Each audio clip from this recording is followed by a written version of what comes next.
Hey everybody, welcome back. My name is Matthew. Thank you for joining. Wanted to make a little addendum video to the Social Security series that I released a couple weeks ago.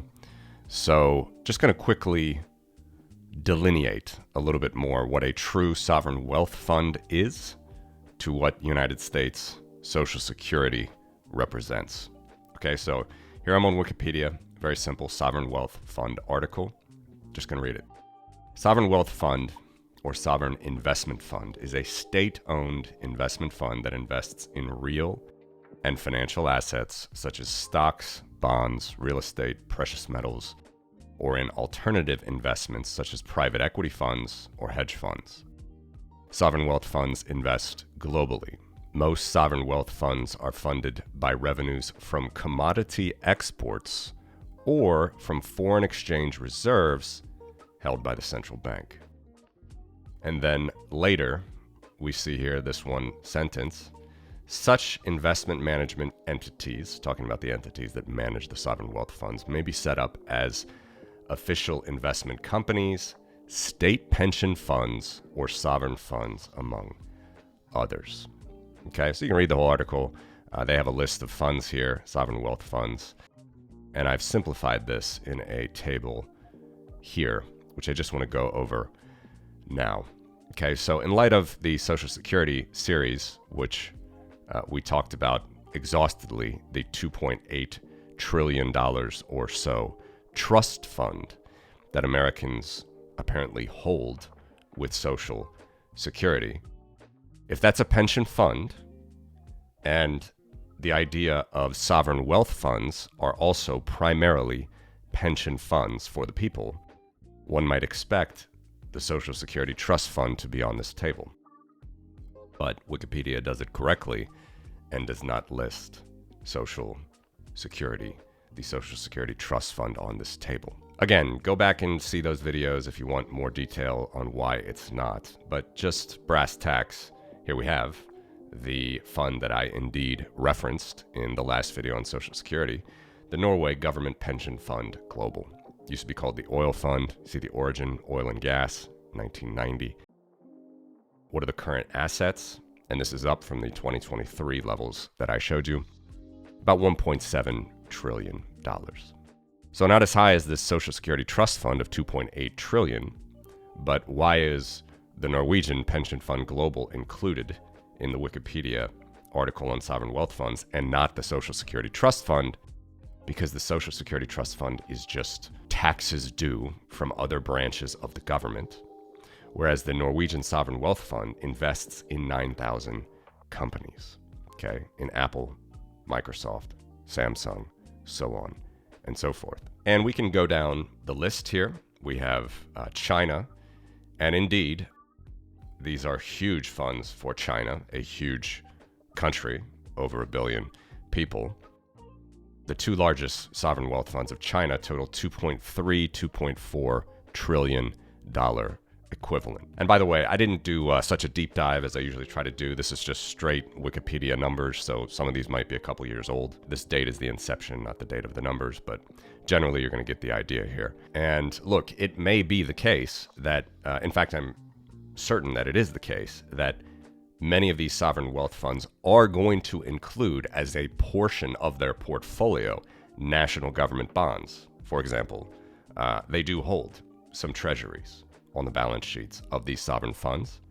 They do hold some boons, German bonds, some JGBs, Japanese government bonds, so on and so forth. They do. That is true. But it's not the entire makeup of the portfolio. And indeed, the portfolio is always going to be geared to be diversified like a traditional portfolio is thought to be. It's just not, as in the case of Social Security, a pure representation of future taxes due from another branch of government that already paid prior Social Security receipts. So again, I don't want to get too much into the weeds of what I already talked about. See the prior 4 videos linked in the show notes that we did on Social Security.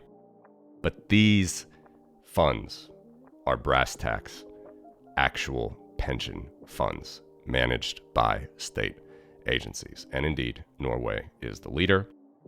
China comes next. And then what's after that? It's, as you might expect, other large oil nations. Okay, the Emirates, Kuwait, the Saudis.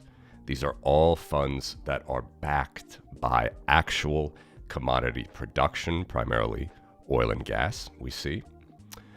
Singapore, it's a non-commodity fund, diversified portfolio. Qatar, oil and gas.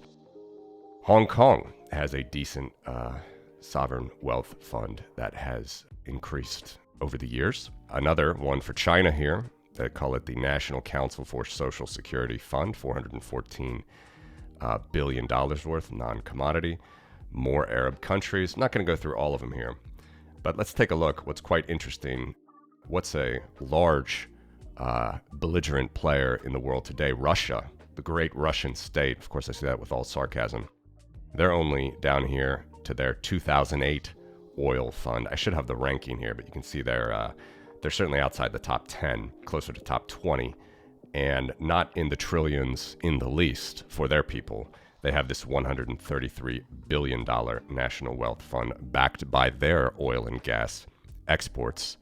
And they have been, if you've been paying attention to the news, from their belligerent war in Ukraine, they have been dipping into this to pay for the war. Hope you're finding these videos creative and to the point when it comes to navigating the rough waters of the financial system. And I'm happy to share with you a platform that can do the same when it comes to getting a loan secured by your Bitcoin, and that is Debify. Debify is a non-custodial, Bitcoin-backed lending platform designed for people who want to borrow against their Bitcoin while maintaining full control. Debify offers institutional-grade liquidity through independent lenders, allowing for high-volume loans of up to 5 years. All transactions are secured by a unique multi-sig escrow system, ensuring that Bitcoin collateral remains safe and transparent. This setup guarantees that your Bitcoin is not rehypothecated, and you keep full visibility and control throughout the loan process. It's perfect for those who value security and transparency while exploring global stablecoin and fiat lending backed by Bitcoin. So head on over to debify.com today to get started. Russia, not very impressive here. We have Canada. This is a non-commodity fund. And I want to go down to here where I can finally, again, drill down the point for America. We see now, here's an American entity. What is this? The Alaska Permanent Fund. And again, I don't know if this is a current number, but it's from Wikipedia, $78 billion. Here is a true pension fund. Okay, we see it's an oil and gas fund. Obviously, Alaska has a history of that. This is a pension fund for Alaskan residents. Okay, and it's actually backed by real assets established in the 70s. Okay, we can go further down. We see Texas Permanent School Fund, same thing, $50 billion, land, mineral royalties. This is something backed by real assets, real companies, real dividends, real production. It's not just a future tax receipt due from tax residents, as is Social Security. Okay, so that's the difference. That's the primary difference of why you're not going to find Social Security on this table. Okay, so we have two here. Let's find a couple more for America. We have the Texas Permanent University Fund, a couple more slots down. New Mexico, 30 billion. Another Russian fund here, which I'm sure they are not keeping track of. Russian Direct Investment Fund. I'm sure they are managing that wonderfully, like they do the rest of their corrupt economy. And we go down the list. Okay, we have even different Norwegian funds, German funds, Irish funds, Italian funds, and more U.S. state funds.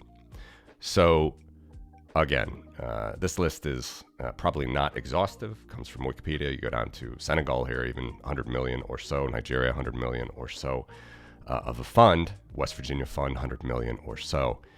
These are sovereign wealth funds. These are pension funds. These are funds that are backed by real economic producing assets, whether that be in the form of a company stock share or a corporate bond, or indeed, certainly all of these funds, to some extent, I shouldn't say all of them actually, many of these funds to some extent may have some Japanese government bonds or some US treasuries in those funds, which are future payments from taxpayers. But these are going to be managed much more like a diversified portfolio than, as we've talked about, Social Security, which is pure, Peter's going to repay Paul, just future tax receipts, paying back the Social Security deficit, which now runs to the tune of $150 billion a year. So that's why Social Security is not on this table, and that is why state pension funds are on this table. They have real